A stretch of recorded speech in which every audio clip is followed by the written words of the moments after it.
ডেনমার্কের শহর কোপেনহেগেন। ডেনমার্কের দেশে প্রথম যেদিন নামবেন সেদিনই হয়তো ভালোবেসে ফেলবেন। এখানকারই এক আশ্চর্য শহর এই কোপেনহেগেন। নীল সাগরের তীরের এই শহর বিকেলের সোনা রোদে কেমন প্রাণোচ্ছল হয়ে ওঠে। সুইডেনে আসার এক মজার ব্যাপার হলো একই সীমান্তে সুইডেন ও ডেনমার্কের মেলবন্ধন। উপমহাদেশে সীমান্ত এলাকা জুড়ে যেমন আতঙ্ক, এখানে যেন তার উল্টো রূপ। এই বৈচিত্র্য আপনাকে মুগ্ধ করবেই।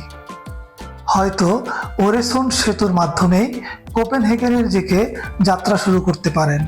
এই 16 কিলোমিটার দীর্ঘ সেতুর যাত্রাটিও চমৎকার। ভীষণ বাতাসে গাড়ির জানালা খোলা যাবে না, দুদিকে অনন্ত জলরাশি। উন্মত্ত হাওয়ার আঘাত কেমন জানালায় কড়া নেড়ে যায়। একটু মনোযোগ দিয়ে তাকাতেই দূরে উইন্ডমিলের সারি দেখা যাবে। সুইডেন ঘুরতে এলে তাই ডেনমার্কে ঘুরে আসার সুযোগটা থেকেই যায়। সুইডেনে এসে ডেনমার্কের প্রতি এত টান কেন থাকবে? সাগরের তীরে ডেনমার্কের দেশের প্রতি এত আগ্রহই বা কেন? একবার এখানে আসুন, লুন্ড শহর এক সপ্তাহ ঘুরুন, দেখবেন অদেখা ওই দেশের প্রতি আগ্রহ ক্রমাগত বাড়তেই থাকবে। সীমান্তের বাধা নেই, তাই তো এত অমোঘ আকর্ষণ।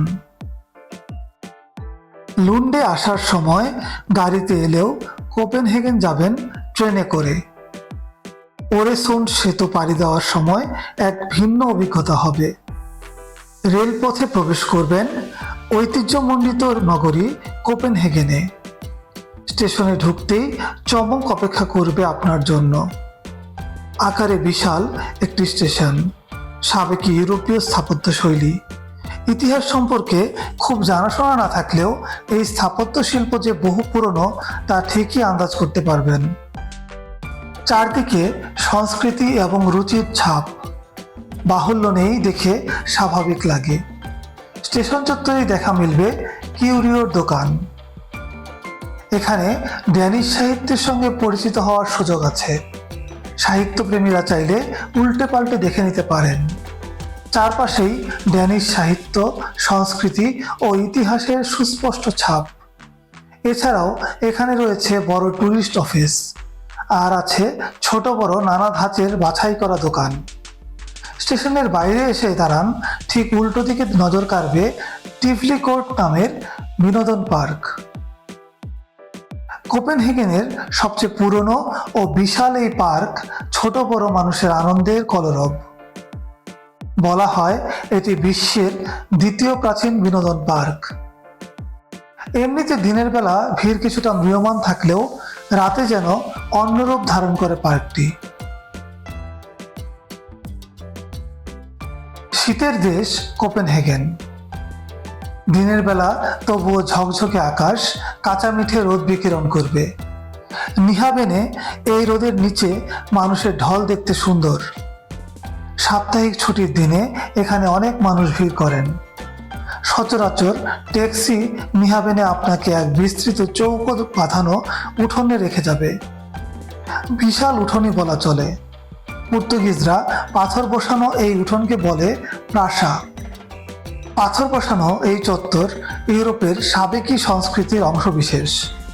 ইউরোপের প্রায় প্রতিটি শহরের প্রাচীন ধাঁচে সাজানো ওল্ড টাউন স্কয়ারে এই উঠোন দেখা যাবে। এখানে কোনো গাড়ি ঘোড়া চলাচল করে না, শুধু মানুষ হাঁটাহাঁটি করে। প্রাসায় দাঁড়ালেই অনেক কিছু দেখতে পাবেন। এখানে ছোট ছোট হস্তশিল্প ও কিউরিওর দোকান সেজে ওঠে। পাথরের চত্বরে এক রঙিন পরিবেশ। আয়ত চত্বরের বাইরে রাস্তায় অবাধে গাড়ি ছুটে চলেছে। এখানে মানুষের ঢলের যে চিত্র তা আপনাকে মুগ্ধ করবেই।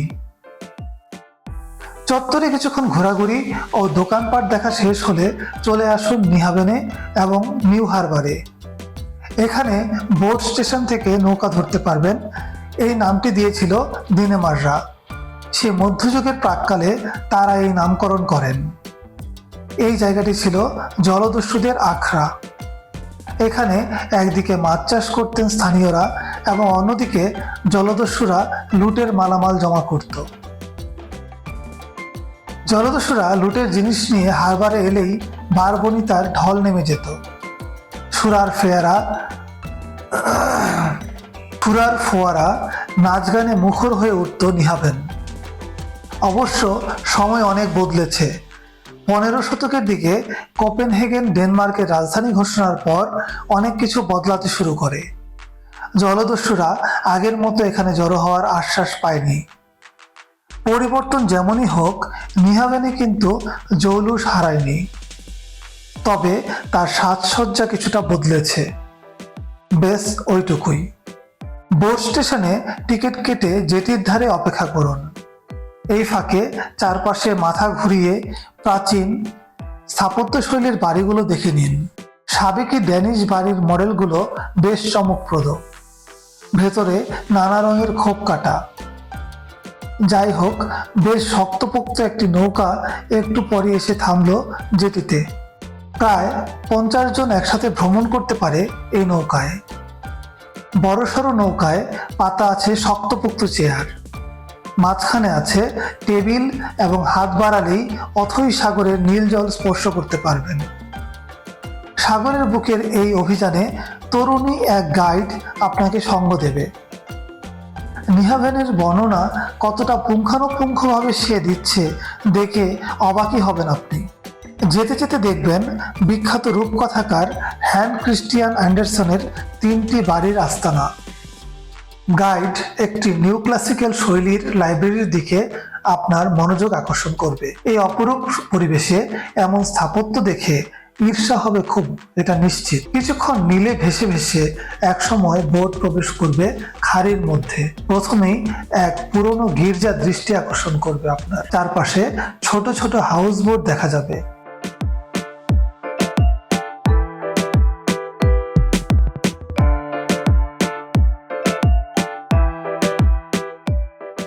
কোপেনহেগেনের এক বিরাট অংশ জুড়ে দ্বীপ ও জল ঢোকা খাড়ি। এই পথেই লিটল মারমেইডের প্রতিমূর্তিটা দেখতে পাবেন। বোট ট্রিপ শেষে ঘুরতে যাবেন কোপেনহেগেনের আরেক বিস্ময় রোজেনবার্গ ক্যাসেল। বিরাট প্রহরা সেখানে। ক্যাসেলের ভেতর ঘুরে দেখার স্পট আছে, নিরাপত্তাও বেশ জোরদার। তাতে একটু বিরক্ত হলেও ভেতরে ঢুকে মুগ্ধ হবেন। এখানে তাড়াহুড়ো করে সব দেখতে হবে, তবে কোপেনহেগেন ভ্রমণের সময় এই জায়গাটিতেই ছেদ টানতে হবে। অতীত ও ঐতিহ্যের টানাপোড়েনের মধ্যেই একসময় বের হয়ে আসবেন রোজেনবার্গ ক্যাসেল থেকে। বন্ধুরা, বিশ্বের নানা প্রান্তে ছড়িয়ে থাকা এমনই জানা অজানা তথ্য জানতে লেটস গো চ্যানেলটি সাবস্ক্রাইব করুন। ধন্যবাদ সবাইকে।